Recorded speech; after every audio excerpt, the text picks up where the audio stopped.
Welcome to Forbidden Files. Right now, as you watch this video, your data is traveling through a cable on the floor of the ocean. Not a satellite, not a mobile tower, a physical cable, thinner than a garden hose in places, lying on the seabed thousands of meters below the surface. 99% of all international internet traffic, every email, every video call, every financial transaction, every military communication between allied governments travels through these cables. And almost nobody knows they exist, or who controls them. There are over 600 active submarine cable systems crossing the world's oceans. Combined, they stretch approximately 1.3 million kilometers, enough to circle the Earth more than 30 times. They connect every continent, they land on every coast, and they carry the data that makes the modern world function. Banking, trade, government communications, military intelligence, social media, streaming, the entire global economy. In these cyclical volumes, the dark oceans, and will not diswaker it either. Each cable is a masterpiece of engineering. At the core, fiber optic strands thinner than a human hair, carrying pulses of light that encode data at speeds approaching the speed of light itself. Around those strands, layers of waterproofing, steel wire armor, and insulation designed to survive crushing pressure, saltwater corrosion, and the occasional encounter with a ship's anchor or a deep-sea shark. In shallow coastal waters, cables are buried under the seabed for protection. In deep ocean, they simply rest on the floor, unguarded, unseen, largely unprotected. When a cable breaks, and they break regularly, the repair process is extraordinary. A specialist cable repair ship, costing hundreds of millions of dollars, must locate the break, often at depths of thousands of meters. A grapnel is dragged across the seabed to hook the cable. Both ends are hauled to the surface. The damaged section is replaced. The whole process can take weeks. There are fewer than 60 cable repair ships in the entire world. The idea of crossing oceans with cables is not new. In 1858, the first transatlantic telegraph cable was laid between Ireland and Newfoundland.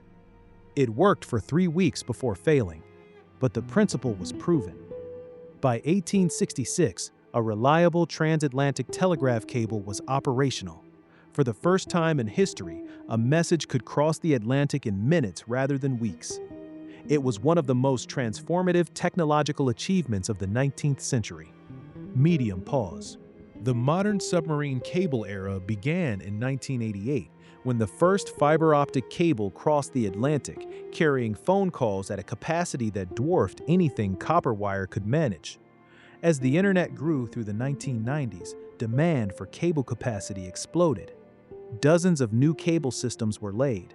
The world's oceans became crisscrossed with fiber. And the internet, which most people imagined as something wireless, something in the air, was actually running on cables beneath the sea. For decades, submarine cables were built and owned by consortia of national telecommunications companies. BT of Britain, France Telecom, AT&T of America, NTT of Japan. Groups of national telcos would jointly fund construction and share capacity, meaning ownership was at least partially distributed among regulated, nationally accountable entities. Then something changed. Over the past decade, the big technology companies began building their own cables, not leasing capacity on shared cables, building and owning the cables outright. Google, Meta, Microsoft, Amazon. A 2022 analysis by the Atlantic Council found that these 4 companies now own or lease approximately 70% of all undersea bandwidth globally. The internet's physical backbone has been quietly privatized, transferred from national telecommunications companies to 4 American technology corporations: Google, Meta, Microsoft, Amazon. A 2022 analysis by the Atlantic Council found that these 4 companies now own or lease approximately 70% of all undersea bandwidth globally. Google alone has deployed multiple wholly owned private cables.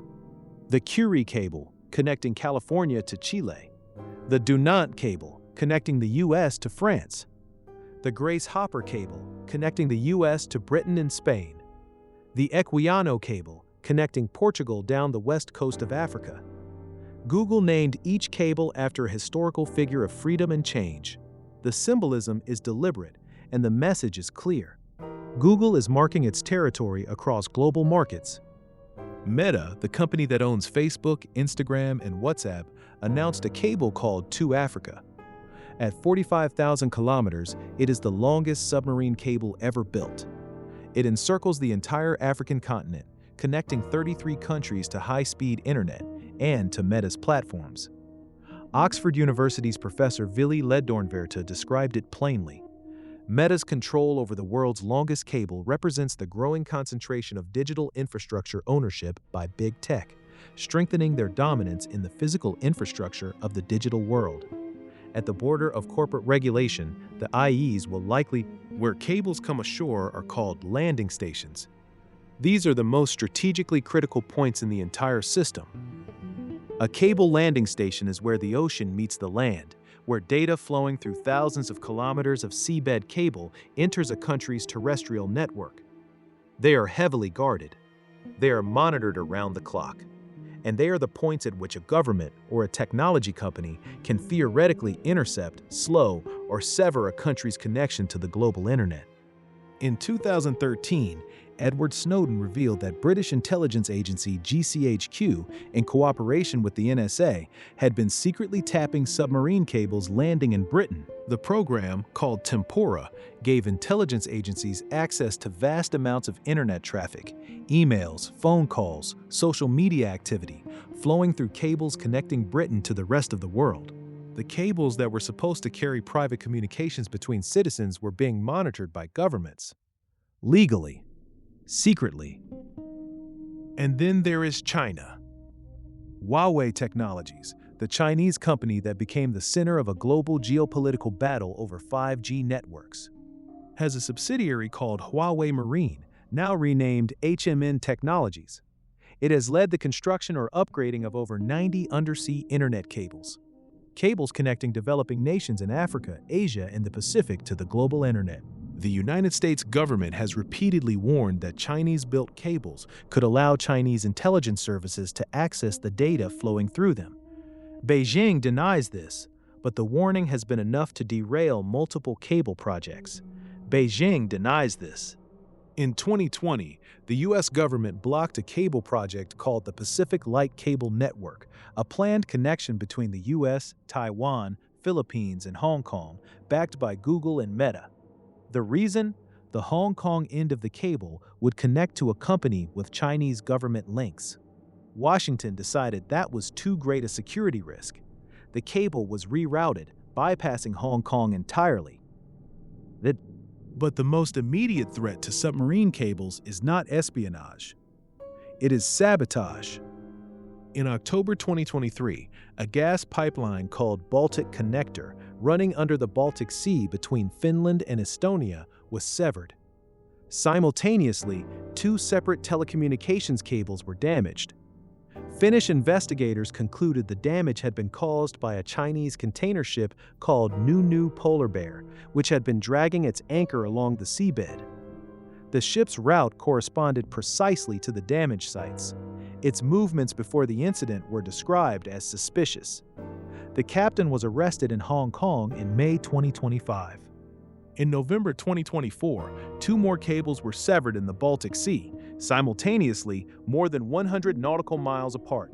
A 218-kilometer cable connecting Lithuania to Sweden's Gotland Island went dark. A 1,200-kilometer cable connecting Helsinki to Rostock, Germany, stopped working hours later. Investigators zeroed in on a Chinese bulk carrier called Yipeng 3, which had left a Russian port 2 days earlier. Its coordinates matched the time and place of both breaks. On Christmas Day 2024, the Estlink 2 power cable connecting Finland and Estonia under the Baltic suffered an unplanned outage. At the same time, 4 telecommunications cables in the same area went dark. A Cook Islands-flagged tanker called the Eagle S was the prime suspect. Finnish authorities seized the vessel. An anchor was recovered from the seabed along the Eagle S's route. This ship has been linked to Russia's Shadow Fleet, old, uninsured tankers used to bypass Western sanctions. Repairing the S-Link 2 cable alone took more than 7 months, finally completed in August 2025. After 4 serious cable incidents in little more than a year, NATO began increased maritime patrols in the Baltic Sea. Belgian and Dutch forces conducted surveillance operations. Lithuania's foreign minister described the situation bluntly. The Baltic states are, for cable infrastructure purposes, almost islands. Very few cables connect them to Western Europe. Very few cables connect them to Western Europe, and each one cut is a step toward isolation. Russia has been developing specialized capabilities to operate against submarine cables for years. Russian submarines have been tracked near major cable routes in the Atlantic and the Arctic. In 2017, NATO Admiral James Fogo warned publicly that Russian submarines were operating near undersea cables at levels not seen since the Cold War. "We are in a new Cold War," he said, "and the cables are the battlefield." The geography of submarine cables creates critical choke points, narrow passages where dozens of cables run close together, and a single incident can affect connectivity across entire regions. Singapore sits at the intersection of dozens of submarine cable systems. Almost all data flowing between Europe, the Middle East, and Asia passes through cables running through the Strait of Malacca. The strait that was once a bottleneck for the spice trade, controlled by successive Portuguese, Dutch, and British empires, is now a bottleneck for the data trade. The infrastructure of power has changed. The geography of power has not. The English Channel is one of the most cable-dense stretches of ocean on Earth. Dozens of cables run through it, connecting Britain to mainland Europe. And through it passes some of the most sensitive financial data on the planet, the transactions of London's financial markets, which process trillions of dollars in trades every day. A significant disruption to cables in the channel would affect global financial markets within hours. The internet feels like it lives in the cloud. It does not. It lives on the ocean floor, in cables that can be cut by an anchor. Owned by 4 American technology companies, monitored by intelligence agencies, targeted by Russia, and patrolled increasingly by NATO warships. Somewhere right now, a cable repair ship is on its way to a break somewhere on the ocean floor. A crew of engineers is preparing to haul a fiber optic cable up from thousands of meters below the surface. Without their work and the cables they maintain, the internet as it exists would cease to function within days. Most of the world has no idea they exist. The internet is not in the air. It is not in space.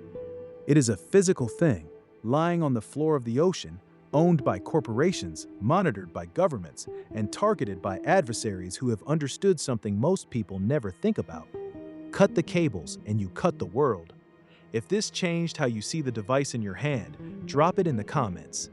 And if you want to know what else is hidden in plain sight, subscribe. The next file is already open.